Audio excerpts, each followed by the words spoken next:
하나님의 말씀은 사무엘상 3장 10절입니다. 여호와께서 임하여 서서 전과 같이 사무엘아 사무엘아 부르시는지라. 사무엘이 가로되 말씀하옵소서 주의 종이 듣겠나이다. 이 시간에는 순종할 때 말씀이 생명된다 라는 제목으로 말씀을 묵상하겠습니다. 하나님께서는 하나님이 쓰시고자 하는 자를 부르십니다. 그러나 거기에 응답하는 사람은 많지 않습니다. 이유는 잘못된 만용에서 비롯된 소명의식이거나 소명을 경히 여기는 사람의 잘못 때문입니다. 본문에서 사무엘이 말씀하옵소서 주의 종이 듣겠나이다 라는 말은 하나님께서 어떤 말씀을 하든지 그대로 행하겠다는 실천적 의미를 지닌 고백입니다. 신앙에서 체험 이상으로 중요한 것은 경험한 바를 삶에 적용시키는 추진력과 용기입니다. 만약 이것이 결여된다면 그 체험은 오히려 그 사람을 교만하게 할 뿐입니다. 은사를 받아 교만해지는 것은 바로 이러한 이유 때문입니다. 인간에게 유익과 생명을 주는 책은 성경 말씀입니다. 사람들이 성경 말씀을 부담스러워하는 것은 하나님을 불편하고 귀찮게 여기는 사람들이 하나님의 임재를 피하여 동산의 나무들 사이에 숨어 있다는 것을 보여줍니다. 이들은 자신들이 하나님으로부터 소외되어 있음을 알고 있습니다.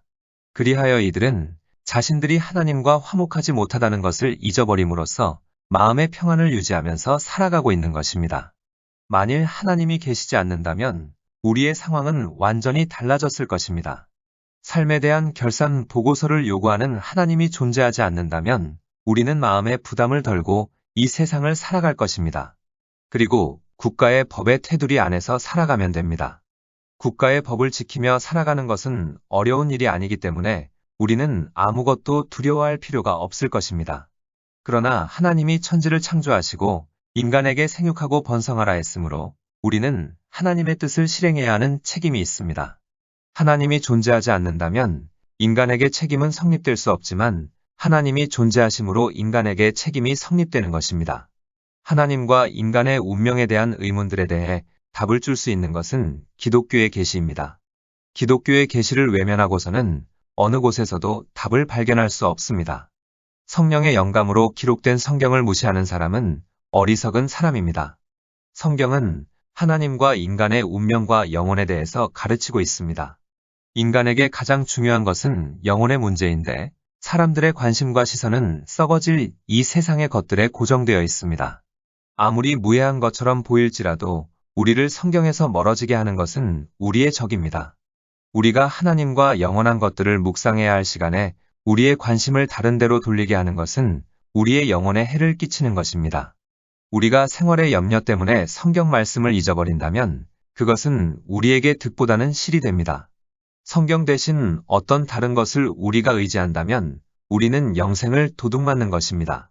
이 세상에서 올바로 살고 영원한 하늘나라에 이르게 하는데 필수적인 것이 성경입니다. 우리가 입버릇처럼 성경의 중요성을 역설하지만 성경의 진리가 사변에 그쳐서는 안 됩니다. 다시 말해 우리의 삶 전체가 말씀을 소화하고 흡수할 때까지는 말씀이 우리에게 아무런 효과를 발휘하지 못하는 것입니다. 말씀을 삶으로 실천할 때에야 비로소 말씀을 이해할 수 있습니다. 이것이 그리스도에 대한 신앙을 진지하게 생각하는 사람과 그리스도에 대한 신앙을 소홀히 하는 사람을 구별할 수 있는 시금석이 됩니다. 사실과 진리 사이에는 차이가 있습니다. 성경에 나오는 진리는 사실 이상의 것입니다. 사실은 차갑고 비인격적인 것이고 삶에서 완전히 분리되어 삶과 아무 관련이 없을 수 있습니다. 반면 진리는 따뜻하고 살아있고 영적입니다. 우리가 성경에 대한 지식을 평생 가지고 있으면서도 우리의 도덕과 인격이 조금도 변하지 않을 수 있습니다. 반면 진리는 창조하고 구원하고 변화시킵니다. 언제나 진리는 그것을 받아들인 사람을 좀 더 거룩하고 겸손한 사람으로 변화시키는 것입니다. 그렇다면 성경에 나타난 사실이 그것을 받아들인 사람에게 생명을 주는 진리가 되는 때는 언제이냐는 것입니다. 그것은 순종이 시작될 때입니다. 우리의 의지가 그리스도를 주로 인정하고 헌신하겠다고 동의할 때 진리는 조명하고 구원하는 사역을 시작합니다. 그 전에는 절대 이러한 사역을 시작하지 않는 것입니다. 예수님은 당시의 종교 원문주의자, 즉 성경의 본문에 엄격하게 집착하는 사람과 갈등을 일으키실 때 종종 짧은 말씀들을 하셨습니다. 이 말씀들은 방대한 진리의 보고를 열 수 있는 열쇠입니다. 그중 한 구절이 요한복음 7장 17절 말씀인데, 사람이 하나님의 뜻을 행하려 하면 이 교훈이 하나님께로서 왔는지 내가 스스로 말함인지 알리라고 했습니다. 우리는 머리로만 아는 지식과 하나님의 뜻을 행하려는 의지를 구별해야 합니다. 진리에 복종하는 사람만이 진리를 이해할 수 있습니다. 오랜 교회의 역사를 볼 때에 교회 부흥의 역사가 일어날 때마다 거기에는 항상 진리에 대한 순종이 있었습니다. 되살아난 교회와 죽은 교회를 가르는 시금석은 교회 구성원들이 진리에 대해서 어떤 태도를 취하느냐입니다. 죽은 교회는 진리에 복종하지 않고 단지 진리의 껍질만을 붙잡았습니다. 반면 하나님의 뜻을 행하려는 교회는 영적인 능력을 부여받는 복을 받았습니다. 이것은 우리의 신앙생활에서도 마찬가지입니다. 신앙이 살아있는 사람은 하나님의 말씀에 순종하는 사람이고, 신앙이 죽은 사람은 하나님의 말씀에 불순종하는 사람입니다. 성경은 엘리야가 갈멜산 위에 만든 제단과 같습니다.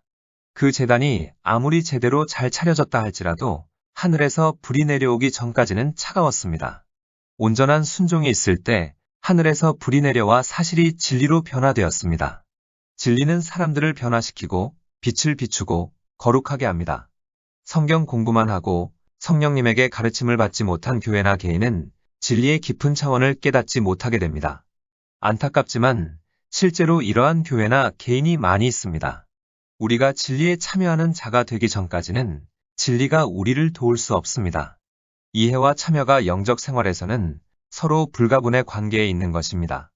계명을 지키지 않고 단지 독서와 학습을 통해 계명을 이해하려는 사람은 그림자를 실체로 착각하는 사람과 같습니다.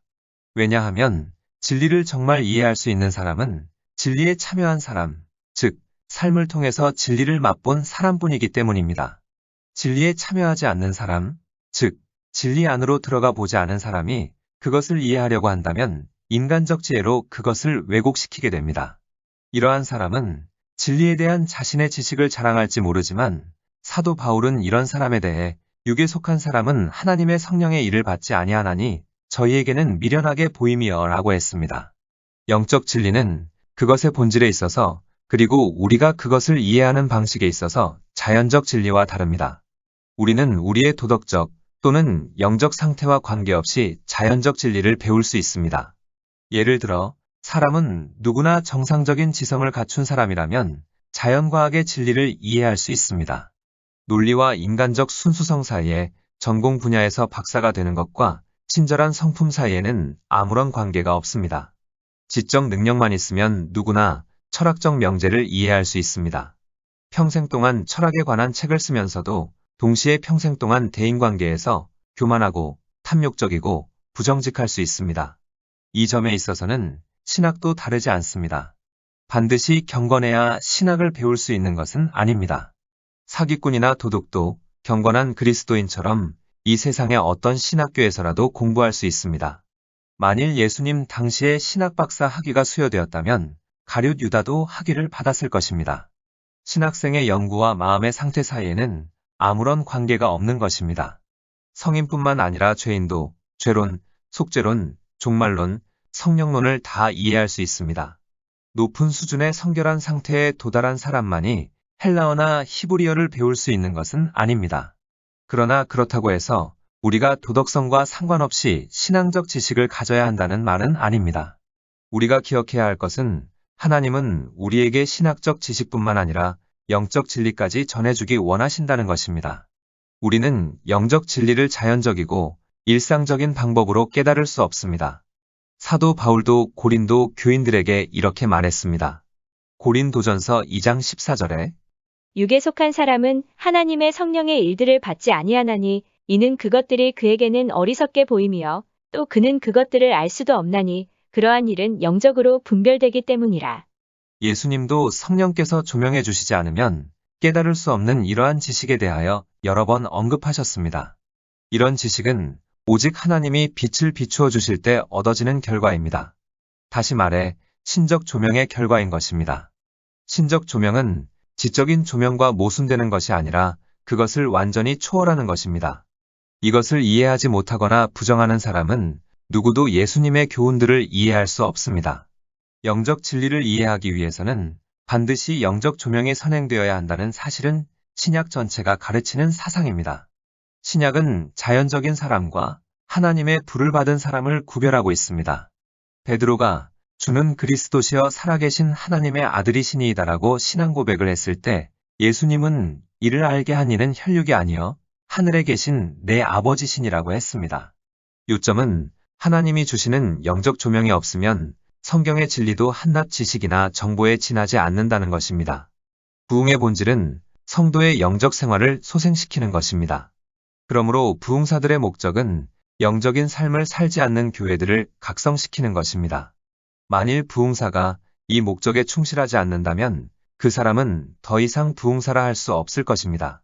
목회자 역시 영적인 삶을 살지 않는 성도들을 각성시키지 않는다면 사명을 감당했다 할 수 없을 것입니다. 익히 알고 있는 성경 말씀의 내적인 의미가 갑자기 우리 마음에 깨달아진다면 우리에게서 부흥은 이미 시작된 것입니다. 우리가 하나님의 말씀을 알고만 있으면 지식으로 끝나버리지만 순종하면 생명이 되어 우리의 영혼과 육체와 생활 범사를 살리게 됩니다. 기도하시겠습니다. 하나님, 어떠한 경우에도 자신의 잘못과 죄를 합리화하지 않고 회개함으로 순종하는 지혜로운 자가 되게 하옵소서. 그래서 우리 안에 예수 그리스도의 생명으로 충만케 하옵소서. 예수님의 이름으로 기도드립니다. 아멘.